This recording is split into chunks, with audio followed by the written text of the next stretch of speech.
빛나는 왕의 왕, 영광의 주님, 온 땅 기뻐하라, 온 땅 기뻐하라. 광채의 옷 입고 어두움 물리쳐 저 원수는 떠내, 저 원수는 떠내.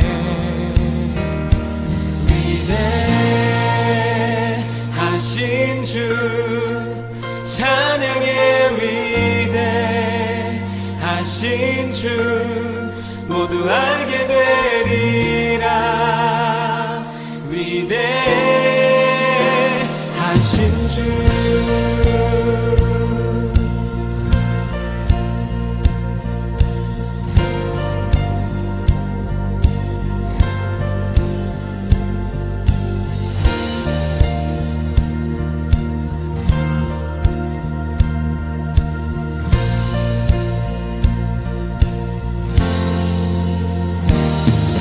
영원한 주의 주,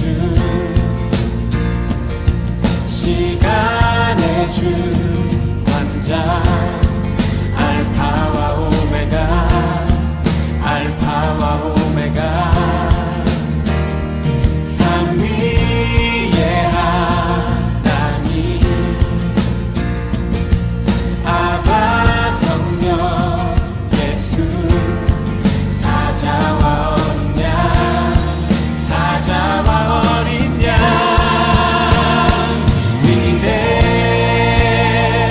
위대하신 주 찬양의 위대하신 주 모두 알게 되리라. 위대하신 주,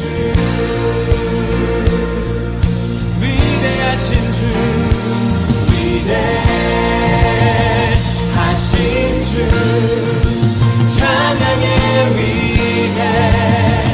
위대하신 주 모두 알게 되리라. 위대하신 주. 모든 이름 위에 뛰어나신, 모든 이름 위에 뛰어나신 이름 다 찬양해. 위대하신 주. 모든 이름 위에, 모든 이름 위에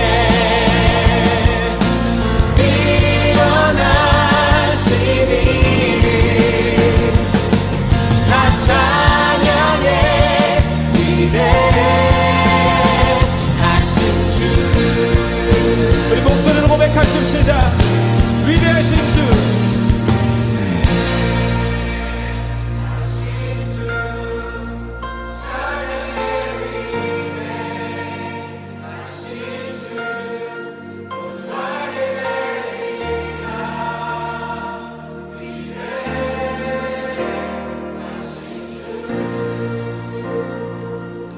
위대하신 주, 위대하신 주 찬양의 위대하신 주 모두 알게 되리라. 위대하신 주. 선포하십시다. 모든 이름 위에 뛰어나신, 모든 이름 위에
오늘 우리에게 주신 하나님의 말씀은 로마서 11장 33절에서 36절까지의 말씀입니다. 다 같이 화면을 보시면서 함께 읽겠습니다. 하나님의 부유하심은 어찌 그리 크십니까? 하나님의 지혜와 지식은 어찌 그리 깊고 깊으십니까? 그 어느 누가 하나님의 판단을 헤아릴 수 있으며 그 어느 누가 하나님의 길을 더듬어 찾아낼 수 있겠습니까? 누가 주님의 마음을 알았으며 누가 주님의 좋은 자가 되었습니까? 누가 먼저 무엇을 드렸기에 주님의 답례를 바라겠습니까? 만물이 그에게서 나고 그로 말미암아 있고 그를 위하여 있습니다. 그에게 영광이 세세에 있기를 빕니다. 아멘. 하나님께서 이 말씀을 통하여 우리에게 은혜 주시기를 원합니다. 하나님의 크신 사랑과 은총이 여러분의 삶에 함께 하시기를 빕니다. 오늘은 모든 것의 시작이며 마지막이신 하나님이라는 제목으로 함께 하나님의 말씀을 나누겠습니다. 현대 심리학에는 통제의 환상이라는 개념이 있습니다. 인간은 자신의 삶에서 일어나는 여러 가지 사건들과 결과들을 스스로 완벽하게 통제하고 예측할 수 있다고 믿는 착각에 빠지기 쉽다는 뜻입니다. 이러한 성향은 과학과 이성이 고도로 발달한 현대 사회에서 더욱 심해졌습니다. 사람들은 건강과 재정, 그리고 자녀의 미래까지 내 계획대로 통제할 수 있다고 믿고 있지만 뜻밖의 질병이나 경제적 위기, 그리고 관계의 단절과 같은 통제 불능의 상황에 만나게 되면 그 환상이 여지없이 깨지고 맙니다. 통제의 환상이 깨지는 것입니다. 정신분석학자 칼 융은 인간의 의식이 자기 내면의 주인인 것처럼 행동하지만 사실 삶의 중요한 방향을 결정하는 것은 우리가 예측할 수 없는 무의식의 영역이라고 말한 바 있습니다. 이를 우리 신앙의 언어로 바꾸어 보면 우리는 우리 인생의 운전대를 내가 쥐고 있다고 생각하지만 사실은 우리의 인생과 우주의 역사를 이끌어가는 분은 하나님이십니다. 이런 의미에서 사도 바울은 하나님의 깊은 섭리와 지혜를 찬양했습니다. 33절, 34절입니다. 하나님의 부유하심은 어찌 그리 크십니까? 하나님의 지혜와 지식은 어찌 그리 깊고 깊으십니까? 그 어느 누가 하나님의 판단을 헤아려 알 수 있으며 그 어느 누가 하나님의 길을 더듬어 찾아낼 수 있겠습니까? 누가 주님의 마음을 알았으며 누가 주님의 좋은 자가 되었습니까? 바울의 이 감탄과 찬양은 이스라엘과 이방인 그리고 모든 사람을 구원하기 위한 하나님의 섭리와 은혜를 깨달은 뒤에 나온 결론입니다. 또한 바울의 이 고백은 인간이 결코 깊은 하나님의 뜻과 섭리를 온전히 이해할 수 없다는 사실을 우리에게 알려주기도 합니다. 우리는 세상과 삶에 대해서 많은 것을 알고 있고 우리가 우리 인생을 통제할 수 있다고 믿고 있지만 세상에는 우리가 아는 것보다 모르는 것이 훨씬 많고 인생의 고난과 위기 앞에서 우리 인생을 결코 통제할 수 없습니다. 그리고 우리는 이런 상황 속에서 비로소 하나님의 깊고 넓은 섭리를 깨닫게 됩니다. 세상 사람들은 눈에 보이는 힘과 권력에서 진리를 찾고 구원을 찾지만 하나님은 십자가라는 세상의 눈에 어리석어 보이는 방식을 통해서 구원의 문을 활짝 열어주셨습니다. 그렇기 때문에 진리를 추구하고 구원의 문을 향하기 위해서 가장 중요한 것은 겸손한 마음과 태도입니다. 힘과 권력을 추구하는 오만하고 교만한 마음으로 어리석어 보이는 십자가의 길을 찾을 수 없기 때문입니다. 사랑하는 성도 여러분, 하나님의 지혜와 지식은 인간의 이성으로 다 품을 수 없고 이해할 수 없습니다. 하나님께서 십자가처럼 어리석어 보이는 방식으로 우리를 구원하시고 우리를 위해서 일하시는 방식은 우리가 다 이해할 수 없지만 역설적으로 하나님께서 일하시는 방식이 가장 아름답고 선하다는 사실을 믿어야 합니다. 내가 내 인생의 모든 것을 통제할 수 있고 내 노력과 지식으로 다 이해할 수 있다고 믿었던 통제의 환상을 십자가 앞에 내려놓고 이해할 수 없고 받아들이기 어려운 하나님의 방식을 수용해야 합니다. 사랑하는 성도 여러분, 지금 당장은 하나님의 방식이 이해되지 않을지라도 하나님은 언제나 우리를 가장 좋은 길로 인도하신다는 사실을 믿으시기 바랍니다. 이제는 세상의 지혜와 내 노력을 의지하는 것이 아니라 하나님의 지혜 앞에 겸손히 엎드려 그분의 인도하심에 순종하며 따라가는 믿음의 사람이 되시기를 바랍니다. 이제 십자가와 같은 하나님의 역설적인 지혜가 어떻게 우리의 상처와 실패를 치유하고 회복시키는지, 어떻게 어리석어 보이는 지혜가 우리에게 하나님의 은혜가 되는지 알아보겠습니다. 하나님께서 베푸시는 구원 역사를 지켜보면 그 방식이 참 놀랍습니다. 하나님은 불순종하는 이방인을 벌어두셨다가 이스라엘을 선택하셨고, 다시 불순종하는 이스라엘을 잠시 버려두시고 이방인을 선택하는 방식을 사용하셨습니다. 앞선 32절의 말씀처럼 하나님께서 모든 사람을 순종하지 않는 상태에 가두신 것은 그들에게 자비를 베푸시려는 것입니다. 이 역설적인 구원의 방식이야말로 우리 모두를 겸손케 만드는 하나님의 지혜입니다.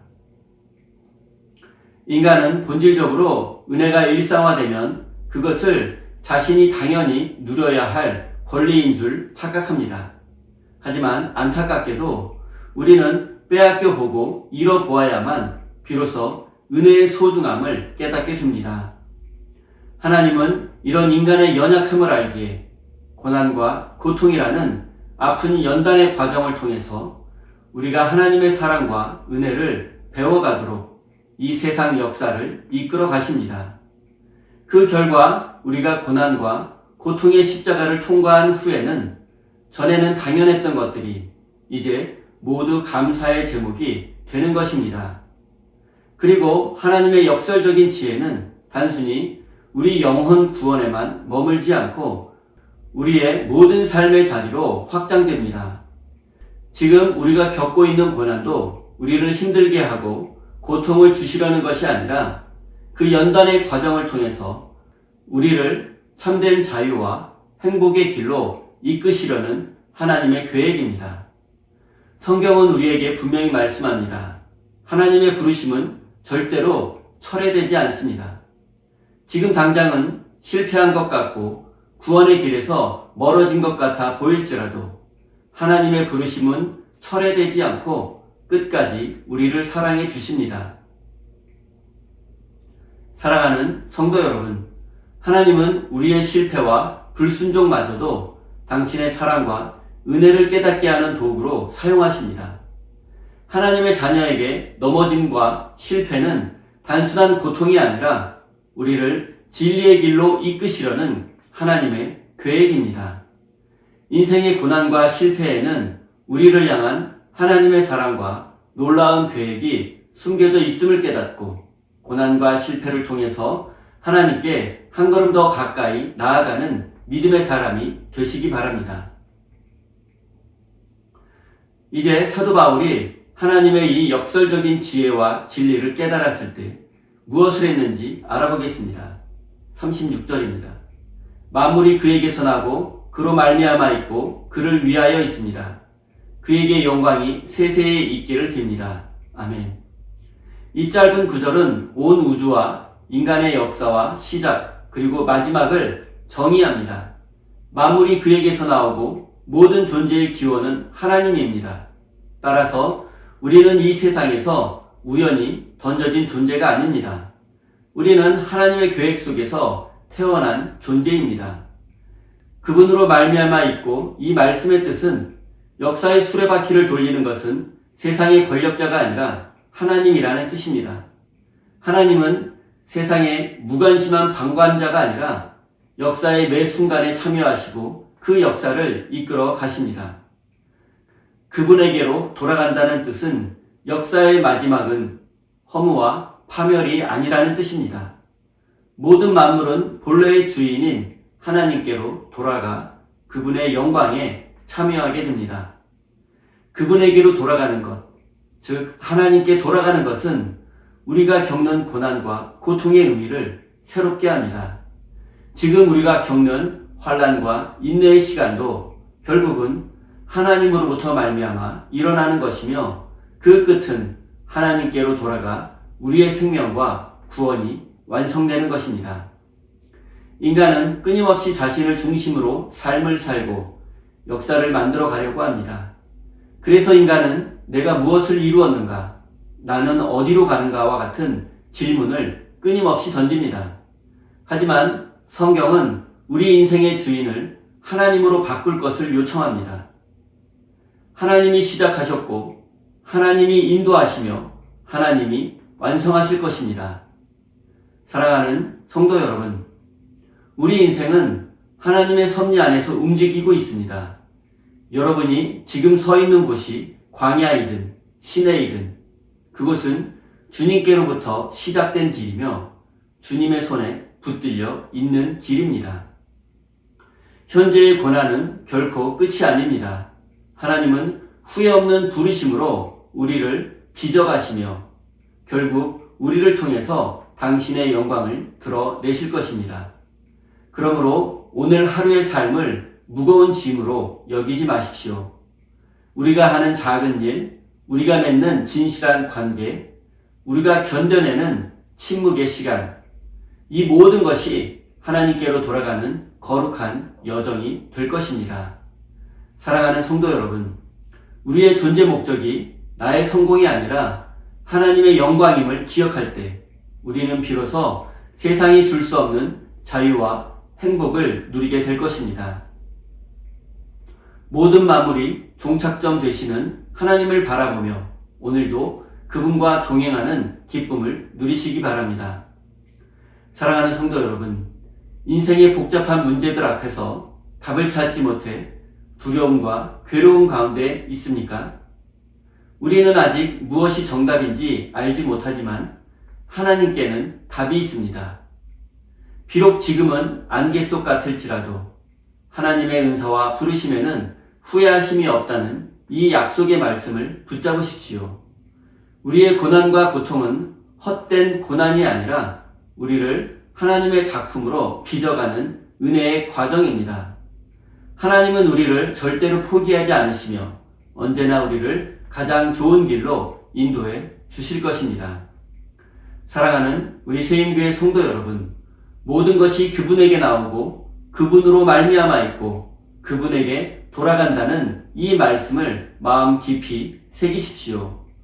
우리의 지혜보다 크신 하나님의 역설적인 지혜를 신뢰하며 하나님의 영광을 위해서 살아가는 거룩한 믿음의 사람이 되시기를 예수님의 이름으로 축원드립니다. 우리 다 함께 주신 말씀 가슴에 새기며 기도의 자리로 나아가겠습니다.